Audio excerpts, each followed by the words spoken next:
Hello everyone, today we are going to see about mass spectroscopy. Mass spectroscopy is an analytical chemistry technique that helps to identify the amount and the type of chemicals present in a sample by measuring the mass to charge ratio, that is M by E or M by Z, and the abundance of gas phase ions. And it provides a variety of details regarding a molecule's composition, structure, and attributes such as its molecular weight, elemental content, and fragmentation patterns. Next, let us see about the basic principles of mass spectroscopy.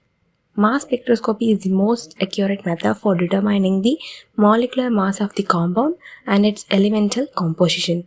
In this technique, molecules are bombarded with a beam of energetic electrons.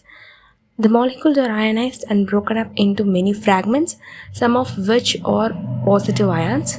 Each kind of ion has a particular ratio of mass to charge value. And mass spectra is used in two general ways. So, first to prove the identity of two compounds, then to establish the structure of a new compound.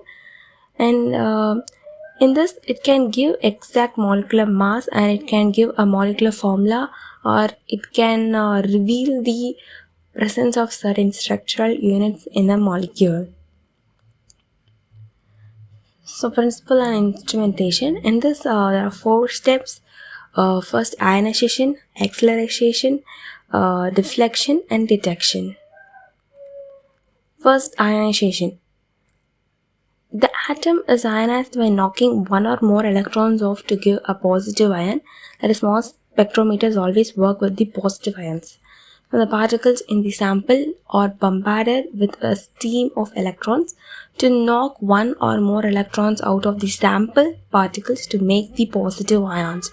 So, most of the positive ions formed will carry a charge of +1, and these positive ions are persuaded out into the rest of the machine by the ion repeller, which is another metal plate carrying a slight positive charge.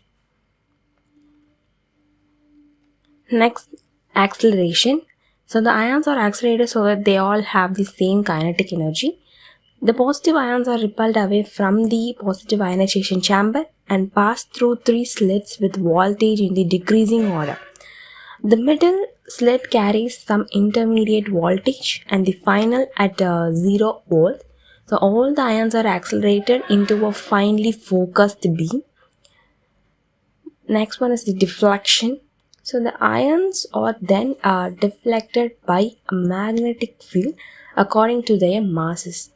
The lighter they are, the more they are deflected. So the amount of deflection also depends on the number of positive charges on the ion. So that is, the more the ion is charged, the more it gets deflected. So different ions are deflected by the magnetic field by different amounts. So the amount of deflection depends on 2 things. That is, first one is the mass of the ion. That is, lighter ions are deflected more than the heavier ones. The next one is the charge on the ion. So ions with 2 or more positive charges are deflected more than one with only one positive charge. Next, detection. The beam of ions passing through the machine is detected electrically. When an ion hits the metal box, its charge is neutralized by an electron jumping from the metal onto the ion. That leaves a space amongst the electrons in the metal, and the electrons in the wire is detected as an electric current which can be amplified and recorded. The more ions arriving, so thus the greater the current. Next one is the fragmentation process. So the bombardment of molecules by an electron beam with energy between 10 to 15 volt usually results in the ionization of molecules by removal of one electron. When the energy of electron beam is increased between 50 to 70 volt, these molecular ions acquire high excitation, resulting in their breakdown into various fragments. This process is called as the fragmentation process. And let us see about the different types of ions. So first one is the molecular ions, or we call it as patent ions. Then fragment ions, rearrangement ions, multi-charged ions, negative ions, and metastable ions. So next one is the components of this mass spectroscopy. Ion source. So the sample is ionized here, transforming its molecules into charged ions. The ion source utilized will be determined by the mass spectrometer and material being examined. So next, the electron ionization, chemical ionization, electrospray ionization, and matrix-assisted laser desorption or ionization, that is MALDI, are all common ionization generators. And next one is the mass analyzer. So the ions are sorted here depending on their mass to charge ratio. The mass analyzers are classified into various categories, each with its unique way of distinguishing ions. So quadrupole, time of flight TOF, ion trap, and Fourier transform ion cyclotron resonance FTICR analysis are some examples for this mass analysis. Then detector. The ions are detected and recorded using a detector after they have been separated by the mass analyzer. The detector produces an electrical signal proportionate to the number of ions detected, and enabling the mass spectrum to be constructed, which displays the quantity of each ion as a function of its M/Z ratio, that is mass to charge ratio. Photomultiplier tubes, that is PMT, electron multipliers, EM, and Faraday cups are examples of frequently used detectors. Next, data system. The data system is one in control of collecting, processing, and storing the mass spectrometer's output. It might contain software to operate the device, collecting and analyzing data, and producing the reports. Next one is the vacuum system. A vacuum system is necessary for mass spectroscopy since it functions at lower pressures because oxygen and other gases may interfere with the ionization and detection processes.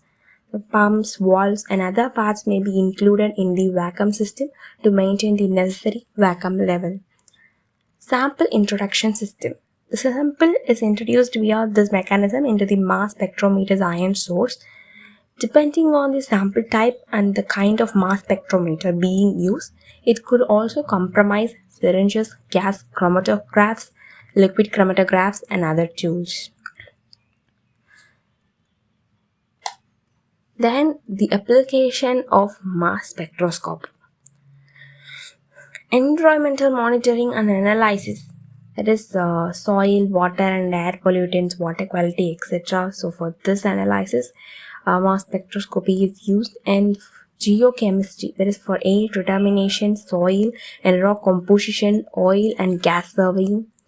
And chemical and petrochemical industry to check the quality and to control the quality of these chemicals and petrochemical industries. Then identifying structures of biomolecules such as carbohydrates and nucleic acids. Then sequence biopolymers such as proteins and oligosaccharides. Then determination of the molecular mass of peptides, proteins and oligonucleotides. Then monitoring gases in patients breathe during surgery. Then identification of drug abuse and metabolites of drugs of abuse in blood, urine and saliva. Then analysis of aerosol particles and determination of pesticides residues in food. Thank you.